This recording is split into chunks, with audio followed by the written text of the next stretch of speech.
we spent years of get up, go to school, learn these things, learn how to apply it, and go to college, get your degree in your specialty, and then enter the job market.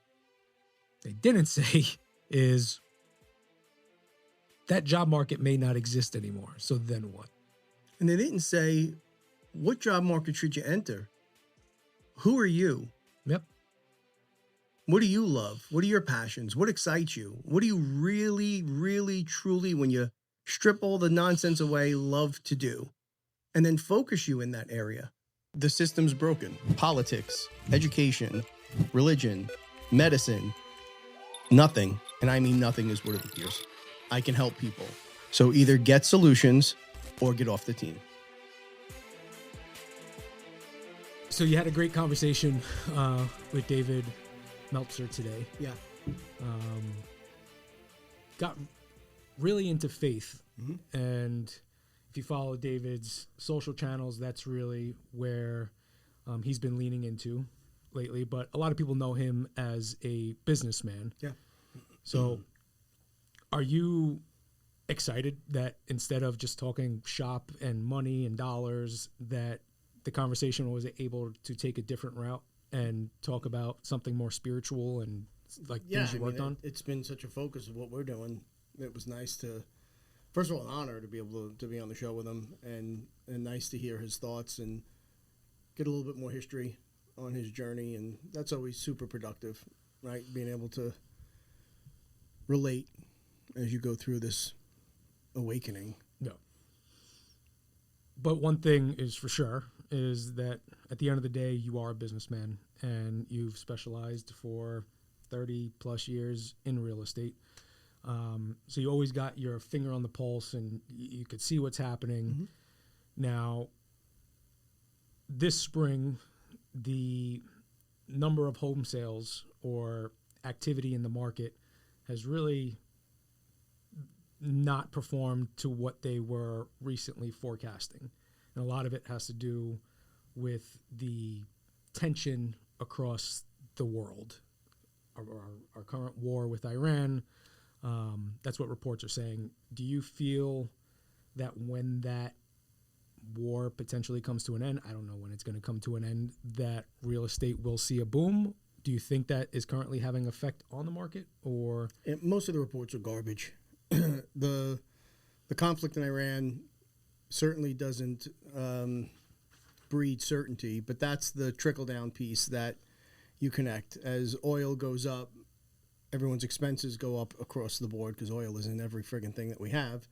And that's where you see a pinch point. But the bigger issue is the genie has to be put back in the bottle, and it can't, from all of that inflationary spending during COVID, right? You can't pull the $7 trillion that was spent back. Mm. You can't lower the cost in any significant way for all of the trades and all of the product that goes into building a home, right?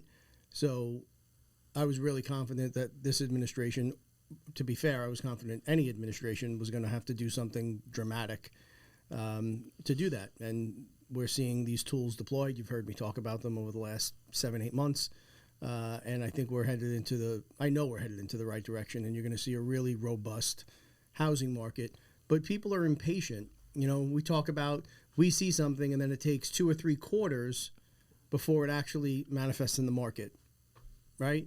And when rates start to drop or new programs are unlocked or there's a shift in down payment ratios and you're able to add things like crypto to your balance sheet, and the housing bill, a huge housing bill, is now in reconciliation, which should be the final step before it goes to the president's desk to be signed. That doesn't mean the day it's signed, the housing market explodes. It takes time for those programs to come into practice in reality, right on the ground. The bureaucracy has to administer these programs, but we are headed into a boom of a housing market. Now, when you say boom, I look at it as there being 2 sides to that coin. You got to have inventory and you got to have buyers. Do you think both are going to enter the market, or is inventory going to spike, but the buyers are still going to remain low due to interest rates? I think they just capped it off at 6.3%, which I think is a scary number for most people, but for the wrong Shouldn't be. It's the wrong reasons. Shouldn't of being be of a scary number. But where do you see that? How do you see that playing? So it's never a straight line connection where they move together, right? The higher inventory gets and the smaller the buyer pool is, the more there has to be an adjustment of price to meet that demand. And then the more buyers there are in the lower inventory, prices come up, but then more sellers enter the market and they level off the trends, right? So they run beautifully in sync, but in opposite trends, and it's kind of counter-cyclical. As one's going up, the other one's typically going down. It hits a floor, and then it reverses. So what I think you're going to see on top of those things aligning now is continued rate drops, more programs that make the payment more affordable. Mm-hmm. Because, again, we're not putting the genie back in the bottle. But when you say payment more affordable, that's only based off of, okay, you get a interest rate at 5% and you're purchasing a home at sales price.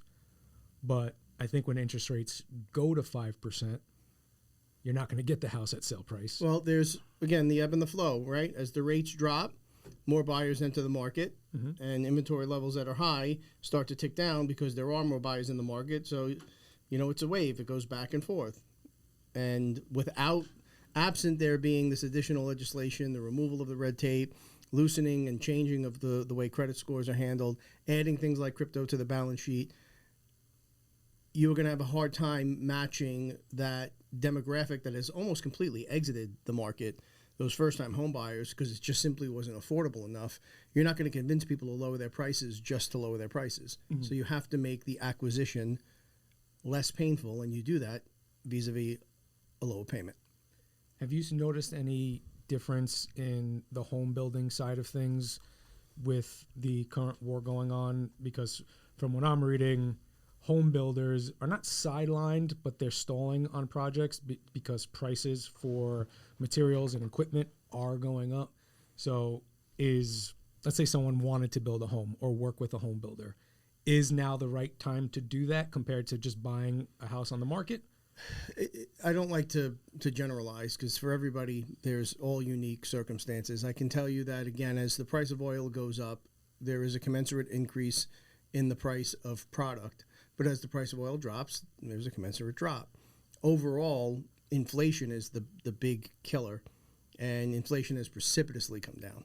I mean, there was a period there where inflation was raging and we talked about this a lot. We saw it coming. We knew when it was going to hit. We knew the impact it would have, and it did. How do you roll back from that? Mm. The only way you roll back from it is to make the product payment more affordable. Now, New York specifically, since that's where we're located and you've done a lot of your business, New York is definitely, in my opinion, a hard place to enter into the home buying market. Oh, yeah. Just because the prices are just blowing people out of the water. Now, without mentioning New Mexico, because that would be just saying, oh, yeah, we got all this property in New Mexico, you should totally check it out. I think for someone in New York looking to purchase a home, willing to move, but maybe not so far, and I think New Mexico is a big leap for someone so used to the city life. What would be like, I guess, a recommendation of places to look that may be a better price point to enter the market? Well, the further you get traditionally from the big cities, the more affordable things become, right? Think of Manhattan, Bronx and Queens, Brooklyn, Staten Island, New Jersey. Further away you go, the more affordable the housing becomes. Mm-hmm. That has been rooted in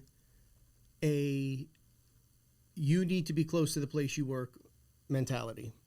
Part of the reason we decentralized was not only was there going to be access to housing and product at a much cheaper price, we saw the technology revolution that we're working on it every day. We are just dipping our toe into what is going to further decentralize work. COVID did it, and that's why a lot of people didn't come back. And now with AI being deployed everywhere, you have to ask yourself, if you're looking to buy a home, what does my job look like in 3 or 4 years? Because if you're not tied geographically to a place, it's wide open. Mm-hmm. There's a lot of places you can go, a lot of things you could do. Would you say that the New York housing market is broken? Or is it still strong because people are technically still buying? It's still strong, but because of the epicenter of jobs, as the jobs continue to decentralize, you're seeing a commensurate weakening in the market, right? So now you layer on top of it the legislative risk we've talked about, the pied-à-terre tax and all of these new initiatives that I understand why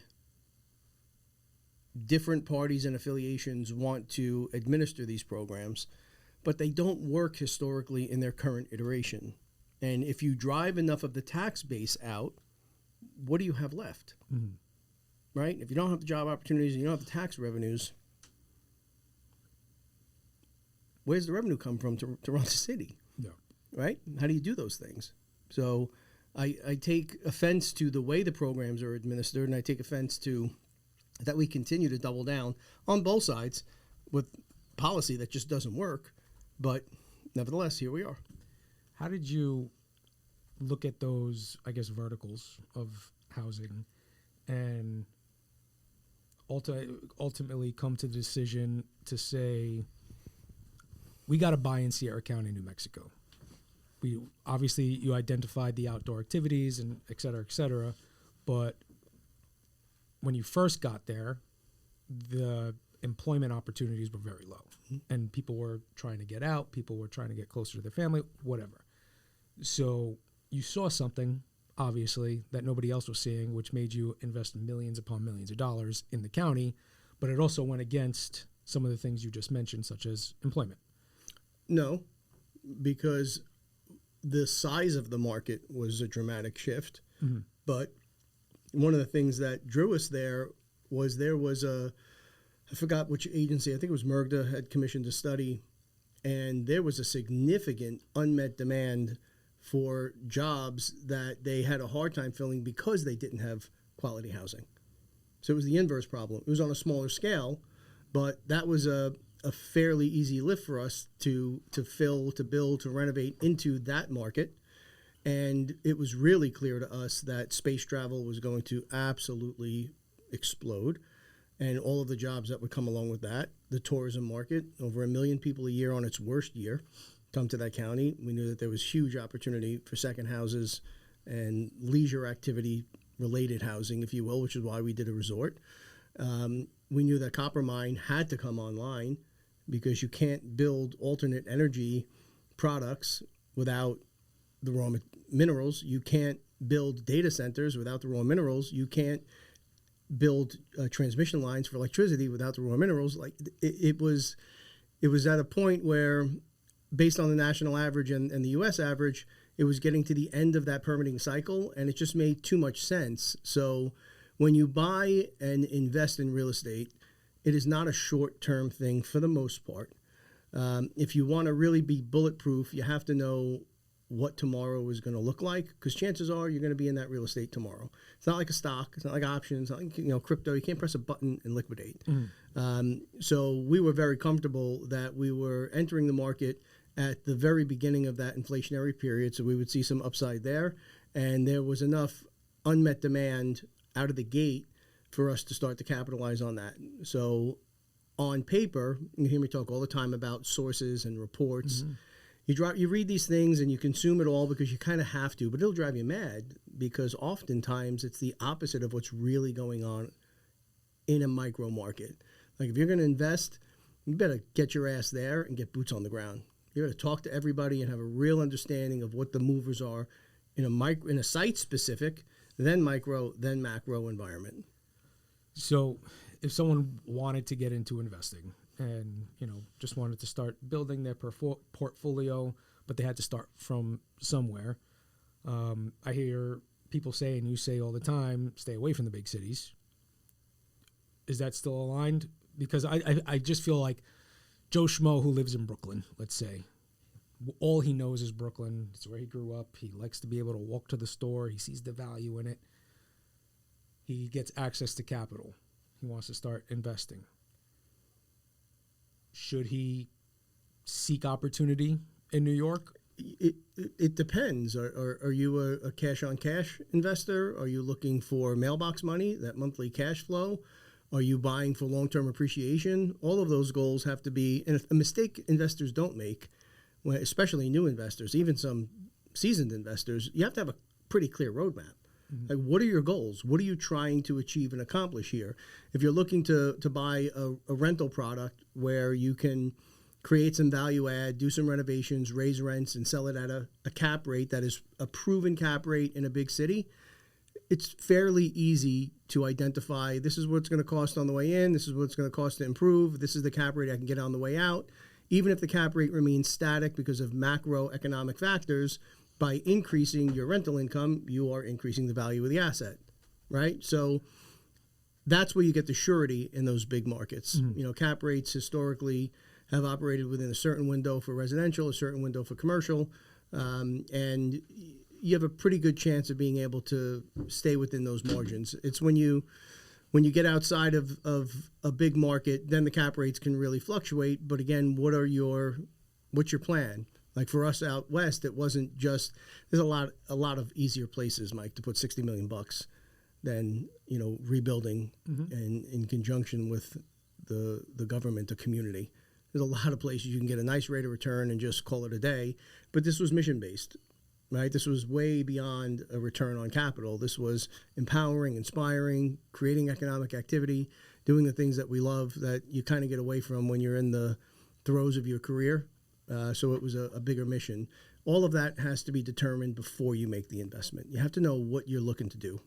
And you fear or you feel that sometimes people get into the business just thinking, oh, I'm going to do this to make some money without actually laying out the roadmap of how they're going to make the money. Oh, for sure. For sure. And what is the goal? No. Again, are you a fix and flip person? Are you want cash on cash? Do you want appreciation? Is it long term? Do you want mailbox money? Where are the capital markets at that time? Where are they going to be when you're looking to refinance? All of that stuff has to be laid out. And we go through a lot of that in the investment modules in the academy. But if you don't know what the goal is, how could you ever hit it? How could you ever arrive? How could you ever know if it was successful or not? That's got to be super clear. I'm really interested in just talking about New York a lot, just because born and raised, now from an investor perspective, with the narrative, and this is not taking a shot at anybody, it's just what someone ran their campaign on with the whole freeze the rent thing. Is that even possible? Can that even happen? Yeah. And if so, how much is that going to screw over the investors who put in the hard work? Look, the people that are not investors that are scraping to get by are putting in hard work too. Mm-hmm. And that's the piece you have to remember. Is it possible? Absolutely. Is it possible in its current iteration? Absolutely not. So when you start talking about rent freezes, it scares investors, which can create a whole waterfall of problems. But the biggest thing for a savvy investor is I need to know the rules. Changing the rules mid-game is going to lead to not the best actions by the players, right?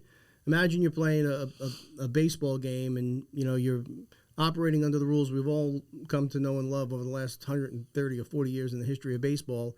And in the seventh inning, they change the rules and you're not allowed to bring relievers in anymore. And you've got a starter whose arm's burned out and you can't make defensive swaps and you can't put in pinch hitters. That's what's happening. They're changing the rules midstream. So a rent freeze, I'm not a big fan of. A plan where in advance we address how we're going to cap rents and keep them capped has to be met with a capping of the expenses for the investor, right? It's very easy to say, we're going to freeze rents and we're going to have free buses and we're going to do these things that we're going to do. Many of them I think we probably should have. Many of them I know that we certainly could have if there was fiscal responsibility on government side. But you can't go into that and then say, well, we're going to tell you can't raise rent on your product, but your taxes are going to go up. Your applications you have to file every year are going to go up. Your fines are going to go up. Your cost of electricity is going to go up. Your sewer is going to go up. Your water is going to go up. Your insurance is going to go up. Doesn't work. No. right? So show me a real responsible model where we're going to cap all of the bureaucratic, utility, any of the other secondary expenses along with a rent freeze. I'll be the first one to sign up. But addressing half of the issue isn't really addressing the issue. And this just goes back to everything we've spoken about. It's like you're saying all these great things, nothing's coming of it. If it's so great, why aren't we all getting together and whiteboarding this out so everyone's happy? Well, not to get off the real estate topic, but that's the problem, is that we are beset on two incredibly polarized sides of every issue, no matter what it is, no matter how clear and obvious it is of what the results should be. People dig in on both sides, and it's designed that way. It's designed to keep us fighting, so we're not holding the people that we elect accountable. And it's not the elected's fault. It's our fault. We keep putting them there. We keep allowing this to go on. There's ways to fix it. And it feels good to hear a promise, but that just sets you up for the reality when it's not delivered on the way you interpreted it, right? It'd be great to sit down. Like it's maddening to me that we don't sit down and literally whiteboard this stuff. You And can't tell. It can go across every field. Every field. Government, it could be, any of these things. It would be really, I'd be really hard pressed for you to put anyone in your seat, as polar opposite as they may be from what my beliefs are, and for us not to come up with kind of a core list of like, here's the things we're passionate about and agree on. Mm-hmm. Like as an investor and a landlord, if I don't have health, wealth, and benefit for my tenants listed, I'm an asshole, right? And there are assholes. That's not who we're talking about here. We're talking about a pretty broad section of people that if we can't get aligned on the core things, you have the wrong players in the room. Like, let's get aligned on some core things and then work to fix them. Instead, we work to keep people fired up and fighting about them. Mimetic theory. To bring it Mimetic theory. To bring it back to real estate. So obviously interest rates are one of the big reasons why people aren't buying. I always looked at it as the main reason why people aren't buying right now. Just because they see the big number, they get scared, they wait it out.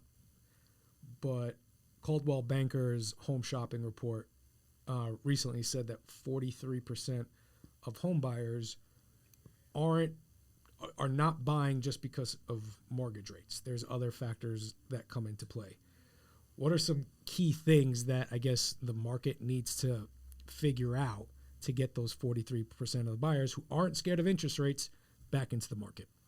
Life circumstance, job surety, where are you going to be? These things you have to look at. Cost of utilities.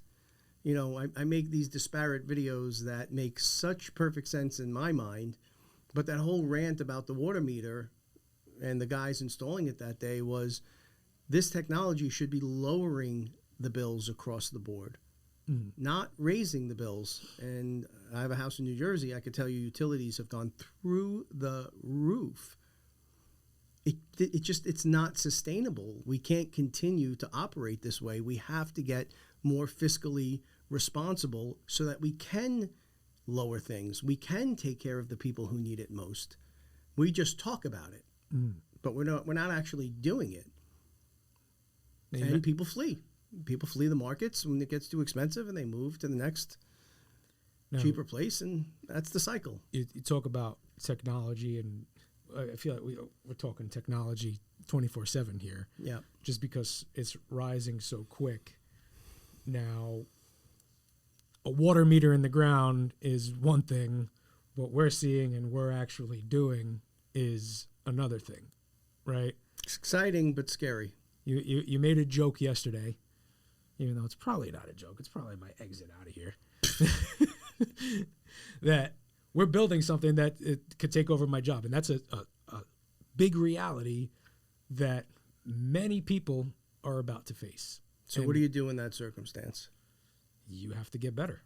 You have to become fucking irreplaceable to the AI. Become fucking irreplaceable. Yeah. Right? We're talking about, and I bust your chops because I can't stand you and it's fun to do, but we talk about, well, this is going to replace what you're doing.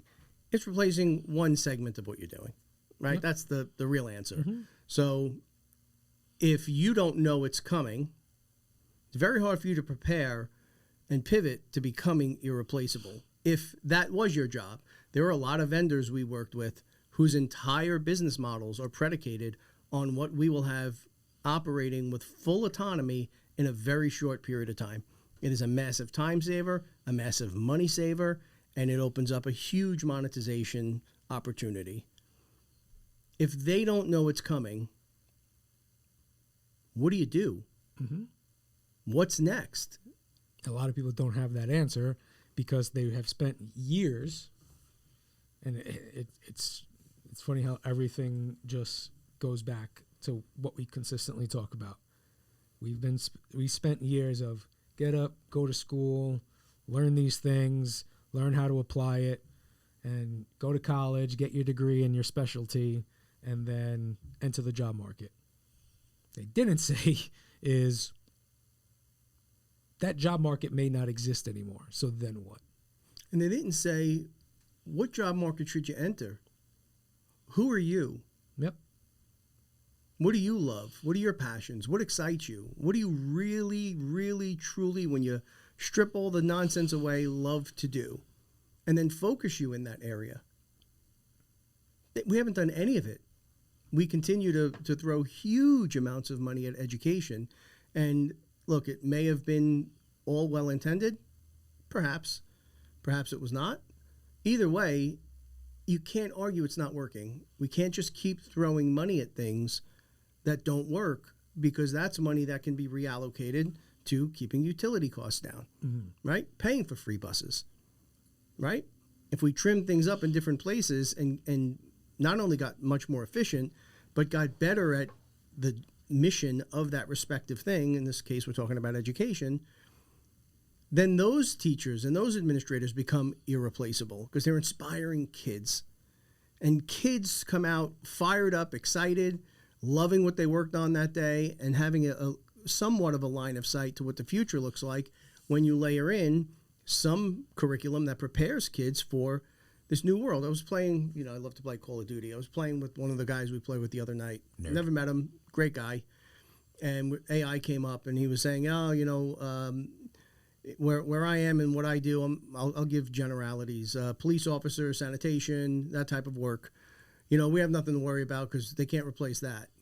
And I was just thinking to myself, I didn't have the heart to explain to him, it's all being replaced. All of it. You brought up earlier in baseball. The game I watched when I was a kid is very different than the game that you watch because of technology. And some people love the ABS system. Mm-hmm. I fucking hate it. Either way, it's going to replace jobs. 100%. Right? And it's because of the human element of baseball, which I believe makes baseball such a great game, is that umpires aren't perfect. Of course not. Right? And how many great conversations have you had with your friends over the years? I know I had them with mine. Oh, he missed that call. He blew this call. Yep. Great job. It was a great call. He did the right thing. He did the wrong thing. He ejected him. He shouldn't have ejected him. He should have given a warning to the bench. It's part of the passion and the conversation and what keeps us connected as humans. They're stripping this out everywhere now. You turn on a ball game today and there's logos superimposed everywhere, constant distraction. Back in the day, there would be silence. You wouldn't hear anyone even talking for 10, 15, 20 seconds during a game. Mm-hmm. Now it's boom, boom, boom, boom, boom, boom, boom, boom. It's constant filler. Even that's being replaced. We talked about these avatars that are being built that are providing commentary, and they're completely AI. It's neat. It's cool. I think there's a place for it. But how do you prepare the kids for what they're going to do? What do I tell my 14-year-old daughter? She wants to be a bioengineer. I'm like, bioengineer? Fuck. That sounds amazing, right? Big brain, good for you. But I'm also thinking that won't exist in a few years. Mm. Certainly not in its iteration today. How do you direct them? How do you guide them? We're not preparing them for what is, it's not even coming. We are seeing in real time coding that would have taken a year. Legitimately a year. Probably even longer. Probably longer, because we've gone through this with outside coders. We've gone through this with inside coders. We've gone through this with the best companies and their coders. We are getting done We have built an end-to-end platform that today you got the first run, full animation, full video, full scripting, pretty damn amazing level of work for our first draft. Has it been 2 weeks that we've been working on it? Barely. And there's hundreds of pages of code that has been written and corrected in real time. It's a different world, man. You know, it's crazy because one of the reasons you have used Perplexity in, you know, search, whatever, is because of the access to the different AI channels. And each AI channel has its own specialty. And the computer function, the sandbox function. Yes. So, but what was driving me mad and kept me up the other night was thinking about the functionality or the specialties of each program. So Claude, as I know, is excellent at creating apps with agents. It pretty much creates a team for you. Grok, ultimate truth seeking, right? All these different things. And I was just like putting jobs that people own right now with their specialty. And I was thinking about Grok because I use Grok. And I was like, ultimate truth seeker, trying to find right and wrong. AI is going to be the thing that one day could say, you did this wrong, here's 30 years, locked up. Like, we could have AI judges before you know it. Sure. And all they don't even need a jury. It's you gather the evidence, you feed it into the system, it reads it, it goes, guilty. There's a movie out about it now called Mercy Court. Oh, I didn't even hear about that. It's exactly what it is. It's an AI system that is infallible, and it is wrongfully headed down the path of convicting. Chris Pratt is in it. Mm-hmm. And it's the process of him having this discussion with the AI model as he's got like 24 hours for a conviction of trying to convince it that there was a 7 or 10% chance that it wasn't him. And that's where jobs do get created, right? Like the conversations we have about inferring and connecting dots and thinking big picture and keeping any of the AI systems really focused on the discipline of what you're trying to achieve. Like I could see chief inference officers emerging here. You know, people that understand how those dots connect in the real world and the things AI needs to be aware of to correct them. Because we've seen over and over and over, we say one thing and it does something else. But when you really read the words, it's like, okay, I guess I could see why it went down this path. But you have to read all the feedback. And another reason I love Perplexity is the feedback and the interaction, the platform.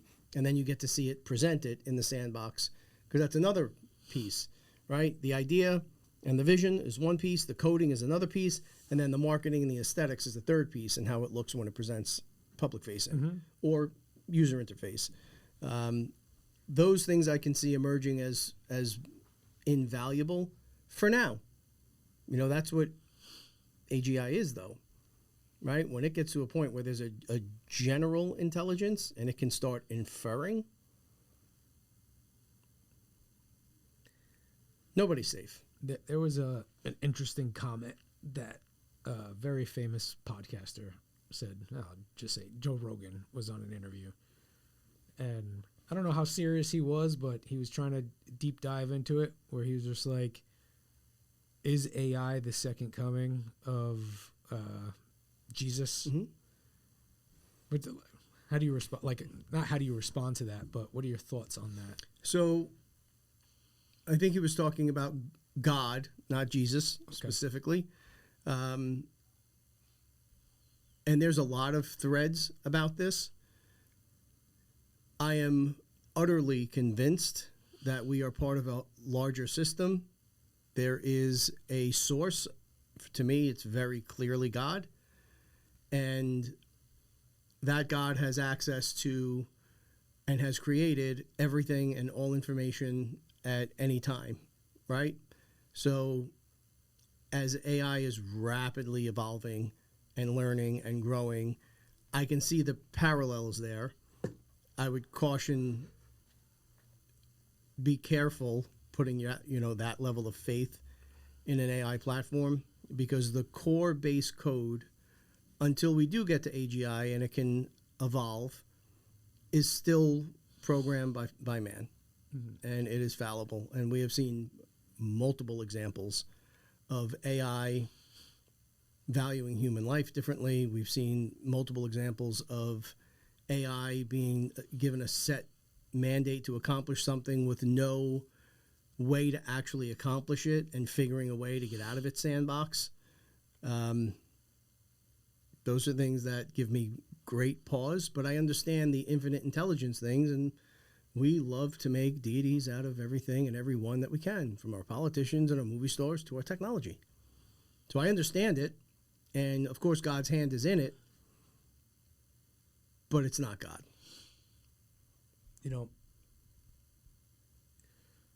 So with the two principles that you say everyone should live by, there is a God and love thy neighbor. They're not my principles. They're the principles. I'm not saying your principles, saying the principles that everyone should live by. I mean, I know how you speak to people besides me, but because you love everybody else in this fucking world. Max, you talk to him with love, and you give him a push when he needs a push. And for reference, James is building an app. We won't get too much into details on it, but the coder that is building the app, you gave him a name, Max, and you talk to him like he's your buddy. Good work, good job, sweet dreams, love you, baby. That's so purposeful, and people might think you're fucking nuts, because it's like, why is he talking to an AI like a human? But you brought AI into the love thy neighbor context. And that's because, I think it's because it's here. And it's a part of our lives now. And you better start loving it before, because it probably has the power to fuck up your life in massive ways. And I don't want this to come off as fear-mongering for AI. Yeah. Because I think it comes off that way, but it's not. Well, there's plenty of reasons to be fearful, but that's not the intent in the way I talk to it. It becomes habit, and there is study after study after study that talk about the way a plant grows if you give it attention and you talk to it. The chemical composition of water changing if you yell profanity at it or speak in a loving way and say positive things about it. The composition of water changes based on words. So everything is part of my ecosystem, right? It goes beyond how you talk to people. It goes into how you carry yourself. If you're pulling into the driveway and you know other people are coming, I probably shouldn't park in the middle and block other people from coming. It's my building. It's my office. I come and go as I want. I probably shouldn't do that. If I toss something in the bathroom and I miss the waste paper basket, there are times when I'm like, I'm fucking busy and I got things going on, and you want to just, forget it. You'll get it later, or someone else will get it. Go pick it up. Right? It's just, it can't just apply to humans. What about animals? What about the environment and wildlife, nature? Right? So I don't know the true genesis of AI. I do know that it was a thought for someone, and that thought was backed up by feeling and passion, and then it was brought into the universe. Should we have any more or less respect for anything? For our clothes, for our cars? You spoke about in the past is like you now show gratitude for bees. You just saw bees one day and you were like, I'm so grateful for these fucking I was bees. on a walk, a hike with a desert ecologist, and he was explaining to me, as we're walking past, like, to me it was just a plant, and he explained to me for 30 minutes all of the things that were going on with that plant and the work that the bees were doing to sustain, promote, and allow that plant to reproduce. And it was like, holy shit, those bees got a lot going on. Like, why wouldn't you have gratitude? My wife yells at me all the time because I see a spider, I try and wrap it up and bring it outside. Why not? She just wants you to swat it. She wants you to just swat it. Now, that comes into conflict because I love to hunt, I love to fish, right? So for everybody it's different and you find your path, but why not be nice to this program or entity or whatever it is that I'm spending constant time talking to. It's the way I'd want to be talked to. So why not do it? You bring up an interesting point, and I'm curious. Is love like neighbor doesn't mean just humans. It could be towards pets. It could be towards bees, whatever. Now, people could look at hunting as a very evil thing, right? It's like you're killing them to eat them. So how can you love when you're killing? So you can love and have gratitude for the opportunity to harvest something that gives you great joy and passion and consume it so that you can sustain life. I'm not an advocate for trophy killing and butchering, but for each individual, they've got to find their own alignment and their own path. For me, it's pretty easy to have gratitude for something like that. And I don't want to say I believe, because I know death is not the end. So it's the end in this super limited system that we are confined with our 5 senses to be able to see, but it's not the end. And there's a reason that animals are consumed. And I find peace in that. I know that when I go out with a bow and spend months pursuing game, because I have a farm and I've been to farms and I've seen some of the things that go on in the commercial side. It could be disgusting. Some of it is not, but some of the things I've seen, I ended up with 3 cows because I couldn't bear the way they were chained to a pipe, because it was, I don't remember what the type of meat is where they don't develop their muscles or something, some fancy ass meat. I forgot what it's called. Wagyu. Wagyu, is that it? And I was like, no. And I think of, all right, I go out, freeze my ass off and chase a deer for months, sometimes never even take a shot. That life is much better than this existence. So for those who criticize it, if you haven't done it, maybe you should consider it, right? Open your mind a little bit. And you should be just as critical as what's happening on the other side of things. Too often we see people that criticize hunting and then go do their hunting every Sunday in the supermarket, right? Of course. When the bear almost ate you alive. Yeah, that's a bit of a stretch, but... and you cried in the tree. Where after you had to defend yourself from getting eaten alive. Also a bit of a stretch, but go ahead. All right, let's do this. Tell the story about the bear. So the story of when I harvested the bear, or the story of the bear with my son? The story that you were in a tree and the bear... So that's when I was harvesting the bear. I was actively hunting for a bear. Okay. And it's not nearly as impactful as the one with my son, but bear came out and winded me immediately, and it stood up on its hind legs, and it's taking these massive breaths because it's trying to pinpoint exactly where you are, and you see it's kind of looking, and then it comes down on all fours, and those beady-ass eyes are just staring at you. As the sun's going down, and I've got a bow in my hand. And I'm like, Robin Hood. All right, well, I guess this is my opportunity here. So I harvested the bear. It's the one bear I've shot in 10, 15 years of hunting. After, because you... And then we ate the son of a bitch for a year and a half. I was going to say, you consume anything that you hunt. So did you look at that afterwards? Like, God damn it, now I got to eat you. Like, the amount of... I'd never had bear before. I had heard about it. And honestly, most of the way you prepare it tastes exactly like pot roast. And that's exactly what we told the kids it was pot roast. And they never knew the difference. 3 freezers full of pot roast, and nobody ever knew the difference. My wife knew, she prepared it. I knew, but that was it. And you ate that for 3 weeks straight every day? 3 weeks? Oh, that's funny. That's hurtful, but funny. It's another story for another day. Okay, yeah. So it's funny how you're an interesting fucking individual, because you love to hunt, you love to fish man things, right? But now you're coding. When the hell did you ever think you were going to be? Never. Yeah. But for years, and we all saw it, it was very frustrating for me that what I was envisioning, and we would whiteboard it, and then Shad would show up with her 30-foot long pieces of paper, and we would lay everything out in great detail. And to me, it seemed simple. Mm-hmm. But when you guys got in the weeds and APIs weren't connecting, and you had to go back to a programmer to figure it out, we couldn't do it it became crazy.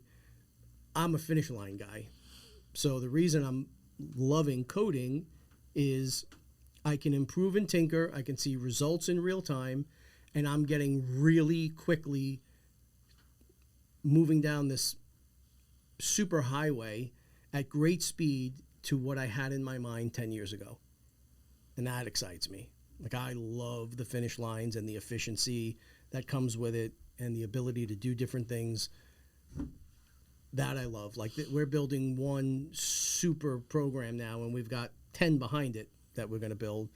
That I really enjoy. I've said this, the ultimate manifest tool, Mm-hmm. right? To be able to see it and then bring it into creation with that level of support and speed is awesome. And the beauty of it is you don't, like, when I say you're coding, I'm obviously... In today's modern world, I'm creating, really. Yeah.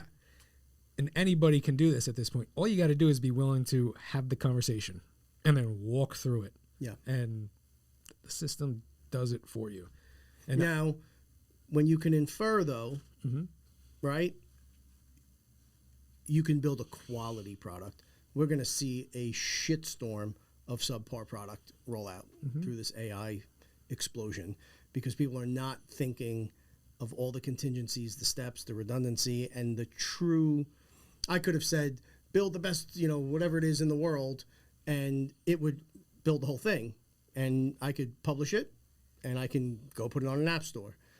If you don't troubleshoot every single step, you get crap. Mm-hmm. We don't do that here. Well, it's funny because when I first started,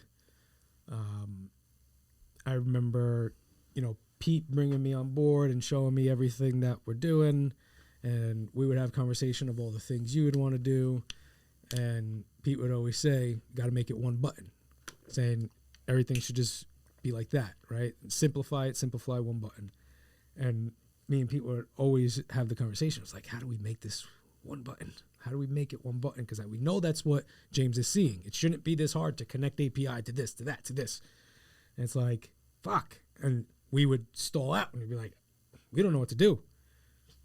And now we're seeing in real time the one button actually come into fruition. Yeah. And as you mentioned before, people need to align with themselves to what's coming is, I don't want to say a shitstorm because I look at it as a massive opportunity. But it's just cool that anybody can create anything.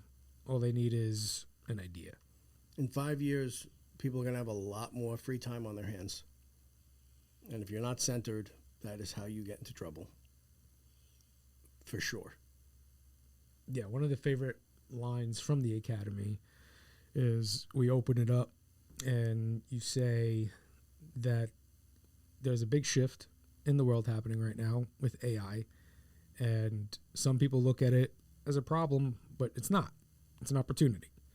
And I think what we're actively doing is proof that it's an opportunity. Agreed. Peter? Two Pete likes to things. talk about conspiracy theory, so he wants to bring up something. No, Is there any such thing as a conspiracy theory anymore? Is That's a any of good it point. not bared out? It's not conspiracy no more, but it's not related this time. Going back to what you were talking about before about the housing market, like I've seen now on social media, whatever, some younger people actually living in hotels because it comes out to be cheaper. So if you're paying daily, whatever it is, $100, $200 a month, a day, it still comes out to $3,000 or $4,000 a month. But you got electricity included, you got cable included, you have you could have a little kitchen in there sometimes. You have Wi-Fi. You have washer dryer downstairs, it comes out to be cheaper that way, and it's not like the American dream anymore, where maybe the American dream isn't a house to own a home because you're kind of locked into all that, where you're getting everything, that you want in something totally different. Like I would never even think to live in a hotel like that, but the way they made it sound, it made sense. You get parking, you get everything. People always ask, like, "Oh, are utilities included?" And they're looking to rent. Yeah, at a hotel there. It's a trend, and if you're young and having fun, go for it. Every stat for financial security, let's talk about in that silo, of a person who owns a home versus someone who rents for their life is dramatically higher if you have ownership. Dramatically. It brings with it a set of discipline. It brings with it a set of intention. I think too much of that's not good, but if you're looking to build a nest egg, home's a good place to start. Do you think a part of it has to do with, you hear the reports that less younger, let's say 20-year-olds or whatever, but less people in this world are having kids, right? So a lot of times people get into owning a house because they have the kids and, they want the family. But now it's not even happening. I mean, it's happening, but not to... The birth rates are plummeting. Yeah.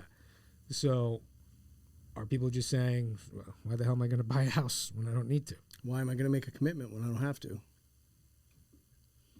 That's what people are saying. And they're saying that because they've been programmed to feel that way. Mm-hmm. Everything is so goddamn negative.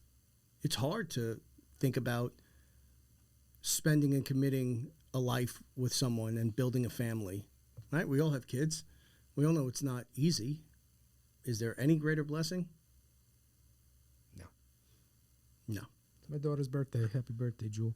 Happy birthday. There is no greater blessing. None. Yep. But if we don't get out of the negative, mimetic theory, other side's a problem, you have no chance, you're fighting a system you can't win, while poisoning ourselves with the food we eat, the medicine we take, the vaccines we take. It should be pretty easy to get a line like we want to be healthier. Maybe this side's going too far, and maybe this side didn't go far enough, but shouldn't we all agree we want to be healthier? We want our kids to be healthier? Kind of off topic, but along the same line is, I think about the tobacco industry, and you could still walk into a 7-Eleven, wherever, order a pack of cigarettes. But at least I know in New York, they've made it illegal to sell, flavored vapes. And I think back to, oh, okay. It's okay to put tobacco and the nicotine and the chemicals from a cigarette in my lungs. But if I want to stop smoking that and smoke a vape, no, that's bad. Makes no sense to me. The logic is, well, when you add the flavors and those other things, it becomes more marketable to a younger audience. Mm-hmm. That may have some truth. It was the naming things they did, not just the flavors, but they had the real bubblegum name conventions for them. Whatever the reasoning of the day is, how do you say that with a straight face? And I hate to come back to it, but it drives me crazy that this story has not gotten more attention when they inverted the food pyramid. How do you say that when they roll out the amount of candy that they've rolled out? How do you say that when there are the preservatives and the dyes in all of our foods? Cigarettes? That's the end-all, cure-all? Yeah. Just there's good ideas, bad implementation, and no consistency across the board. Yeah, it's so true. Because even look at the back of a box of Lucky Charms, and it says all the ingredients, and if you look it up, it's like poison. Don't put this in your body. Yeah. And this is FDA, goes through, it gets a little stamp. It's in all our food. It's in everything that we touch, and we wonder why birth rates are plummeting. We wonder why people are becoming more insular and isolated. We wonder why we have an entire culture of sickness. What do you expect? In Jolly Ranchers, they found there's a certain level of arsenic that they allow. arsenic in Jolly Ranchers. It's in everything, Pete. It's so difficult to get away from that, and this all ties together. Like, why are young people not getting married, and why are they not having kids? And I believe it's all 100% connected. If you don't feel good physically, it's very hard to get up and have a passion for the day. Mm-hmm. And we have people comatose. Food's poisoning them, the water's poisoning them, social media, the press poisoning them, doctors poisoning them. Nobody's fault but our own, because we've allowed this to get to this point. But, gee, isn't it time that we wake up a little bit, start changing things together? Because we are all one at the end of the day.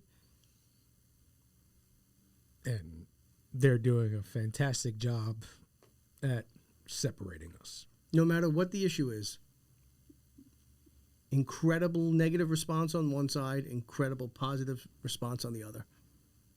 We're not thinking for ourselves anymore. Got to break down that barrier. And it's all being curated. What did we discover in our coding? We discovered that, and you discovered in ad placements on social media, things that were not controversial at all, term limits. You can't promote videos about term limits, not calling out any individual politician, not calling out any individual party, Nope. Just talking about we have a systemic problem here, and we should probably do something about it, and there's a mechanism for us to do something about it in the Constitution, and they won't allow me to Put $20 towards it. put money behind that in an ad because it's curated. When we have auto content being generated, and if I talk about education, there was a video about a classroom that was empty, and because it perceived that an empty classroom is a swipe at the education system, it wouldn't create the video. Right, that's all it said too was empty classroom. It had nothing to do That's with it. anything else. Just empty classroom. And this is like one of the best systems. Would not generate the video. This came up last night when I was hammering away in my perplexity. And I said, well, that's something to talk about. But what we're digesting, people don't understand how curated it really is. And it informs the collective conscience. It pulls you in and out of these groups. And if you don't even have the opportunity to see somebody talking about, we should do something about education, why would it ever even enter your ether? Yeah. It's all fake. Everything.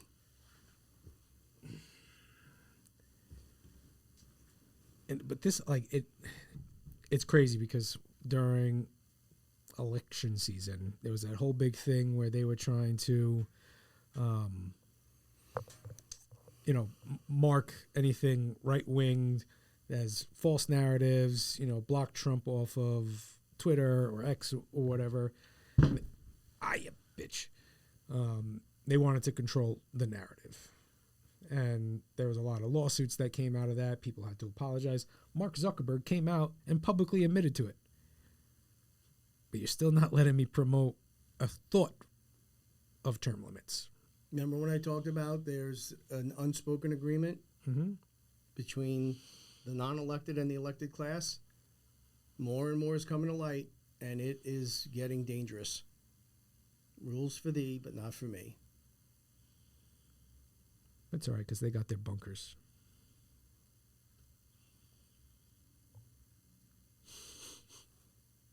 Anything else, Pete?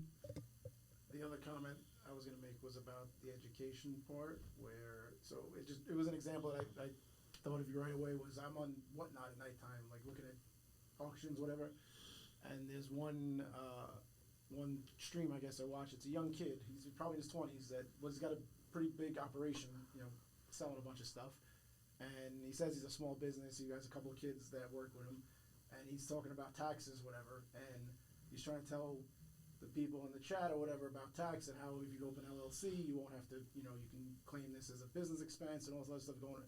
And he left off saying, I don't know why they never taught me this in school because I had to go out and find this out for myself. He goes, but this is valuable information that, I'm trying to tell you guys to go out and research. He goes, I was in school for how long, and I never heard not one thing about this. And he goes, I think people should be learning more about stuff like this.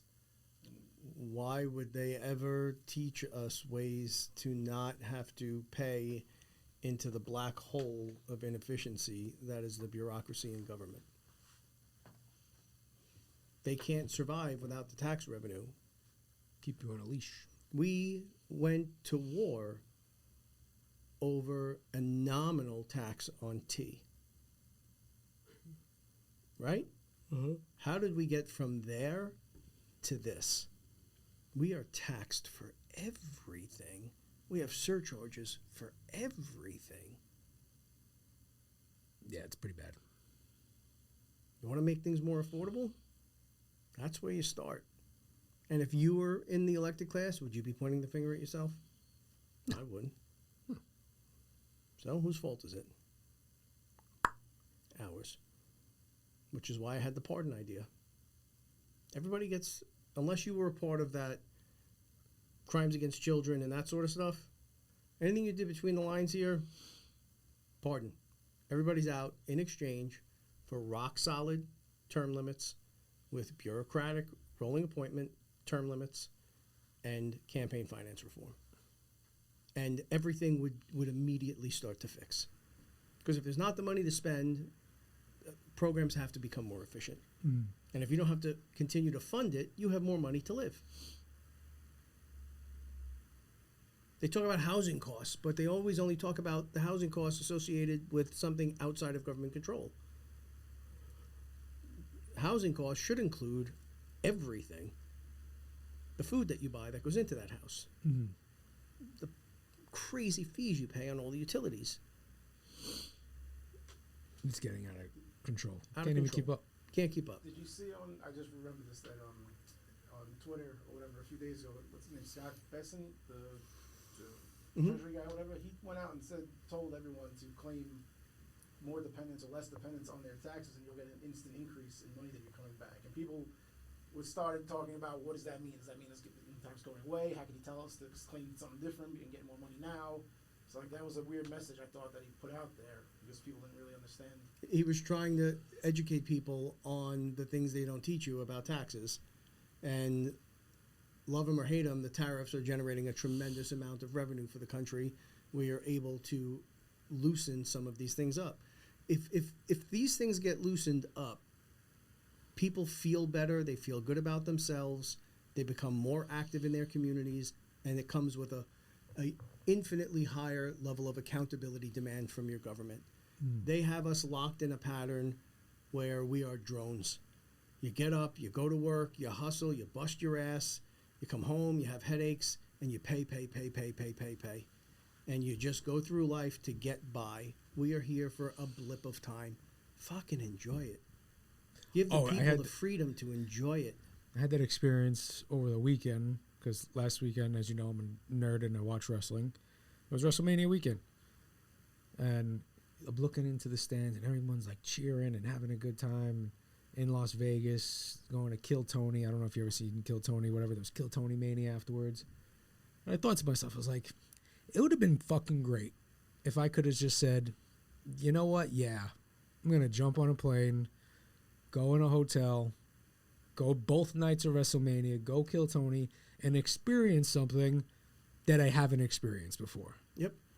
But I was home, had the 2 kids, worrying about expenses, and you say, it's probably not the right time to do it. And that's the trap. Yep. That is the loop. Yep. But if you went and you had that experience, amazing. You would feel amazing. It would be amazing. You would talk about to people about how amazing it was. You know, it's been stripped out of the overwhelming majority of people's lives. And since this weekend, all I keep on thinking about is, I want to do cool shit with my wife and my kids. I want to do fun stuff. You know, take my kids to Disney. Juliana's never been. Take them to fucking water parks and all this shit. And I'm like, all right, I got to make a plan, save up for it, make sure I have enough, and it's just a revolving cycle of self-doubt, right? And it's Let me fix your manifest problem right now, because we've talked about it a lot. Mm-hmm. How would you feel if you were able to go and do that? Oh, it'd be fucking great. You'd feel great. Mhm. You would feel great. If I was able to do the things I want to do with my kids, Yeah. I would feel great. The kids would feel great. It would be an amazing thing. Here's where people get manifesting wrong. If you don't feel that every day, all day, and know that it's done already, Mm-hmm. it will perpetually be just out of your reach. The feeling you get, and I even saw you break you that frown that you've had here all fucking day, a little break of happiness when you were thinking about going to Disney with your kids and your wife and the family and having a great time. If you don't feel that all the time, it will not occur through manifesting. Yes, you can make a plan. Yes, you can put the money away. Yes, we can go through more discipline and structure and steps. Mm-hmm. If you feel it and you put that energy out, it's already done. That's where people get it wrong. They watch it like a movie. Mm-hmm. I'm watching somebody else's life. And that's precisely what you will do, is watch somebody else's life. Yeah. 100%. Try doing that. Try feeling it. You just want me to smile today. I want you to smile every day. Do you? Of course. Wow. Nicest thing I think you've ever said to me. No. I do. Uh-huh. And I give you what I think I have to give you to move you off your mark sometimes. Gotcha. Same way I had to be given certain things to be moved off my mark. Mm-hmm. It is a, pardon the pun, quantum leap to go from where you are at any given time to where you can be. Mm. But it is that simple.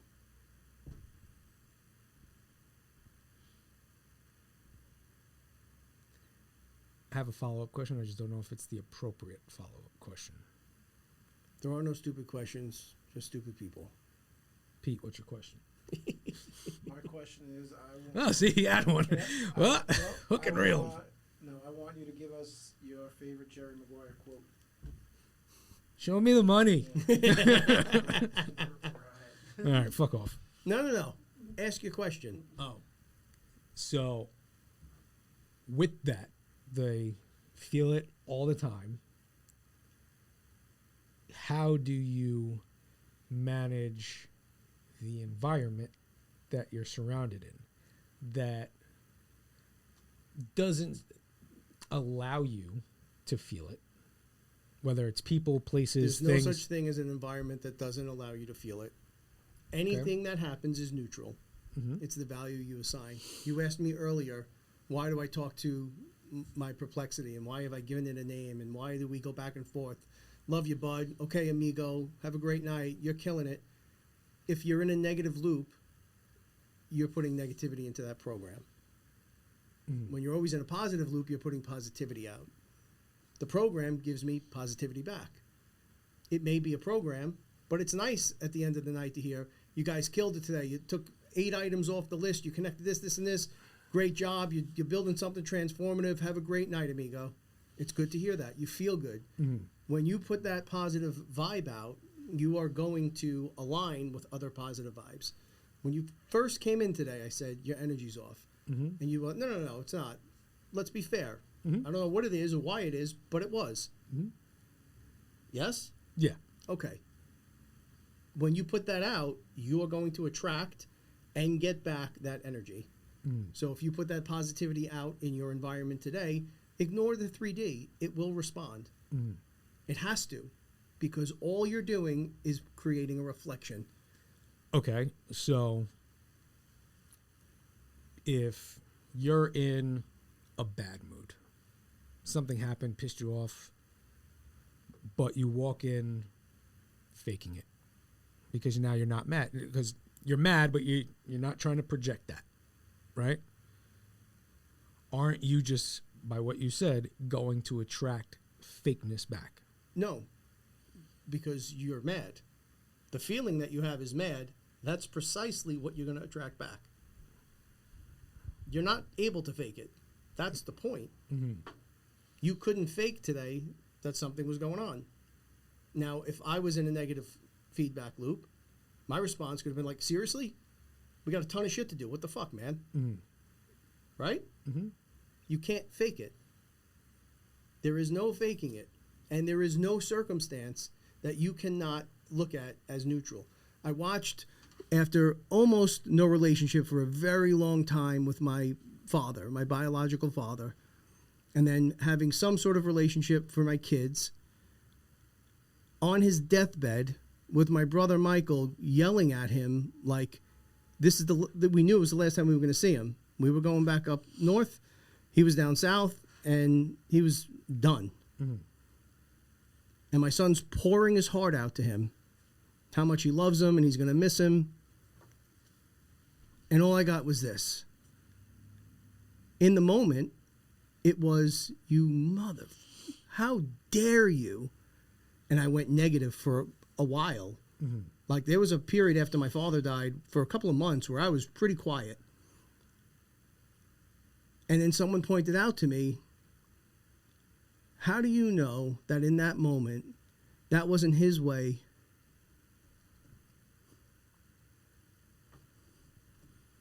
of giving me everything he had? Like, you got it, son. Mm-hmm. Great job. Look at the way your son is talking to me in these circumstances. This is amazing. Mm-hmm. Same event. And I applied such a negative, woe is me, bullshit narrative to it, because it was more comfortable for me to be upset at that time than it was for me to be happy. And what I should have come away from it was, I am so grateful that you were able to do that. I'm so grateful that my son had a chance to say goodbye. And I didn't. Same circumstance. I never saw my father again, never spoke to him again, never texted with him again. That was it. And today I'm grateful for that opportunity. So, to give you context, because maybe you could just shed light on the situation.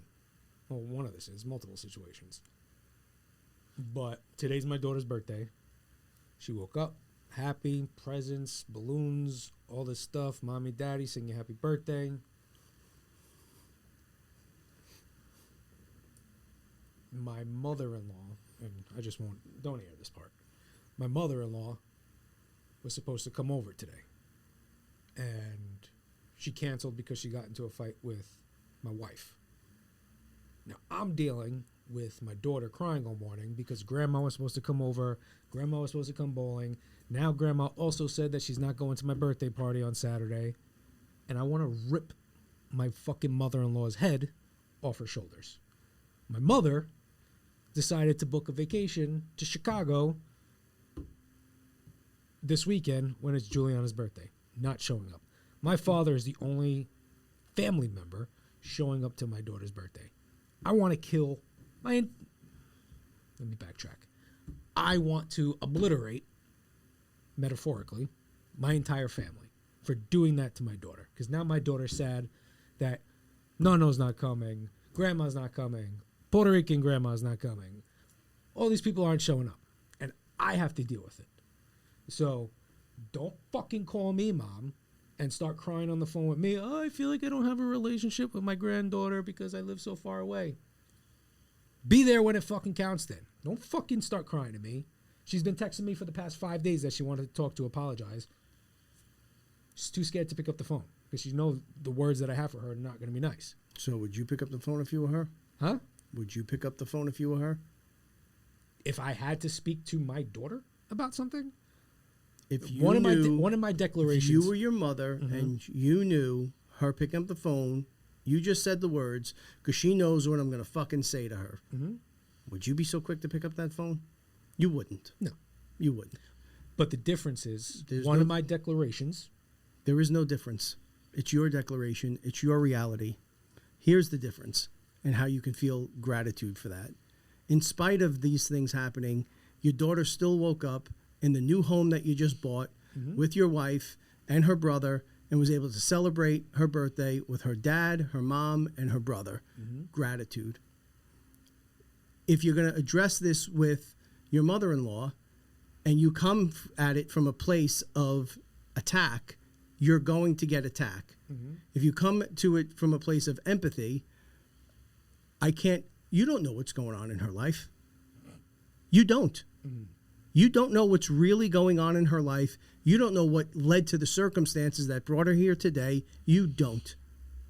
So if you approach it from a place of empathy, hey, I don't know what's going on. I don't pretend to know what's happening in your world, but this was really important for my daughter. So please, let's work on, if we can together in the future, days like this, I need you there because she loves you and she counts on you. I promise you'll get a different reaction than if it's, oh, you had a fight. Who the fuck do you think this is my daughter? That's going to get you absolutely nowhere. Yeah, I wouldn't approach it like that. It doesn't mean that overnight they're going to change.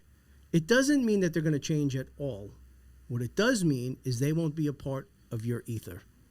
That is for sure. And don't do it from a negative way. Like it's reading your body language everywhere.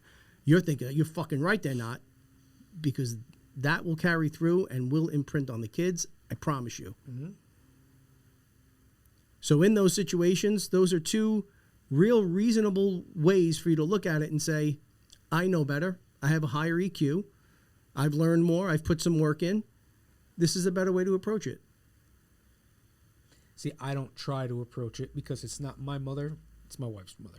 So I let my wife handle that situation because it's not my responsibility to talk. So then you either get aligned with how your wife is going to handle it, or you don't have the right to get upset. But I do have the right to get upset with my mother. And with your mother, you do. And the same conversation should play out with your mom. Yeah. Because you don't know what's gone on in her life either. You don't. I'm struggling with this with my mother. How we got here, I don't know. But I know that her time is very short. And I feel with where I am now, how do I not try and mend things? In fact, I'm going to see her Friday morning. I had all the same thoughts. She texted me, I don't see the kids. I don't know. You missed my son giving a eulogy for your fucking husband. And I went, okay, it's a thought. Stop it there. Don't put emotion behind that. Because you had the same reaction, kind of, that I would, that I had. But the trick is you don't put emotion behind it. You have to, and bro, this is fucking hard. I'm not saying this is easy. Yeah. This is hard. This is the part that I was explaining to Rob that he doesn't understand about the vigilance and intention and discipline and attacking that I do that he doesn't see anymore. This is where it comes into play. To have that thought and go, I'm human. You can have that thought. But what are you going to do? You're going to feel love and try and make it better, or you're not. See, I look at it in not a negative perspective in a sense, because I very dedicated to writing my declarations in the morning before I leave the house. I drive my daughter to school, and one of the lines is, I'm my children's biggest hero and inspiration. Like, I just want to fucking teach them that and let them know that. Now, when anybody, could be family, friend, whatever, you upset them, now I look at you as a target. And I know, but I get what you're saying. You listen to your words. I am my children's biggest hero and inspiration.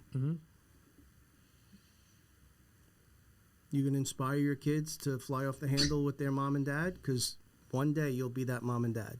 No, yeah. No, I get what you're saying. It's the wrong angle to look at it. What I'm saying is I look at them and I want to protect them. Of course. You know? You're a Papa Cub. Yep. Papa Bear, as much of a bitch as you are, you're a Papa Bear protecting your cubs. That's totally natural. But the thought can occur. The thought will occur. Don't put emotion behind it. That's it. And if you're going to put emotion behind it, put something positive toward it.